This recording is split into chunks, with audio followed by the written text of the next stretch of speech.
Hey, Composite Gloves here, and today we're going to be going over advanced intervals. These aren't compound intervals. I'm going to do those in another video. This is advanced intervals in that we have these sort of strange intervals that come about a lot of the times because of the key we're working in.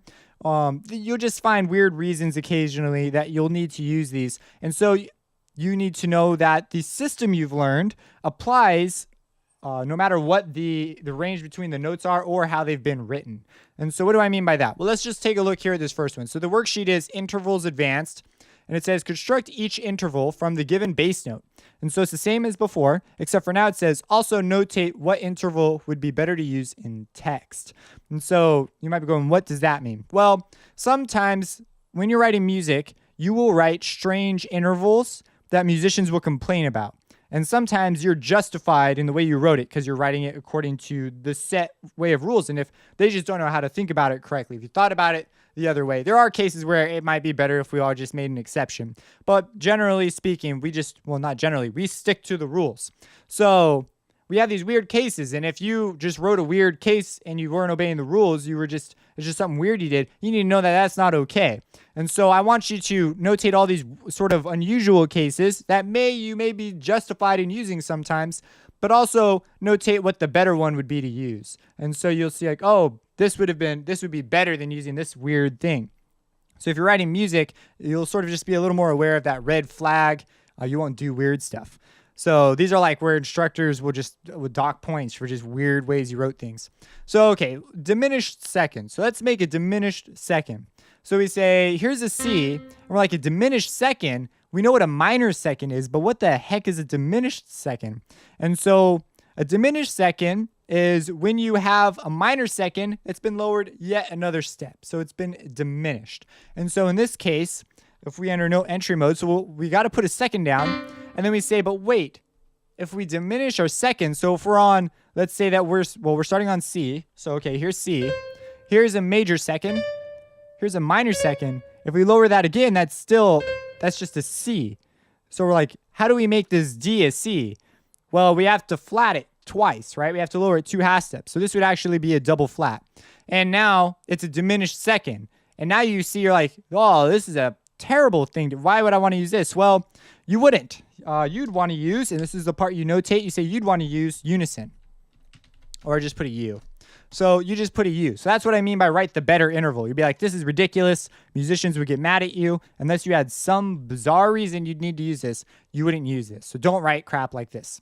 But there are cases where stuff like this could become necessary. Typically not with this second.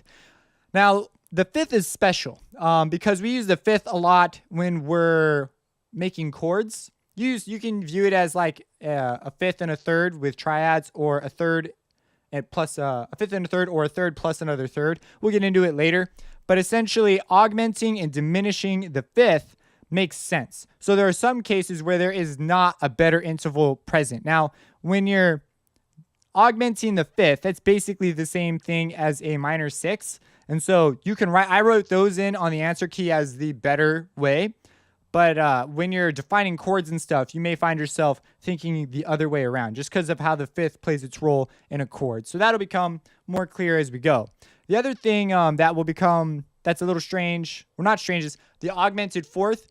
There's not a better interval because that's the tritone. So there's not a major or minor defining that. So a diminished fifth or an augmented fourth would be fine for the tritone. So when you see things like that, you can just say there's not a better option. There's one other one that I want to give a quick example of. So you'll see we have double augmented and double diminished. So let's just go to okay. So we know diminished means lower a half step, and we know augmented means raise a half step. So if you ever see double, that means you're going to go down twice. So for example, let's just make one up. So let's say we're doing double diminished fifth, and it's a C, a perfect fifth. So it'd be a double diminished fifth. So if we started on C, and then our perfect fifth would be a G, right? And so let's insert a measure here. Okay, so let's just write one out. So we note entry mode. Okay, so here's our C, and we want a fifth, but now it needs to be double diminished. Well, this is already a perfect fifth, so to double diminish it, it would have to be a G flat. That would be diminished. So to do it again, that would now be a G double flat or basically a perfect fourth. So that's what double diminished means. And there are cases where you will use these.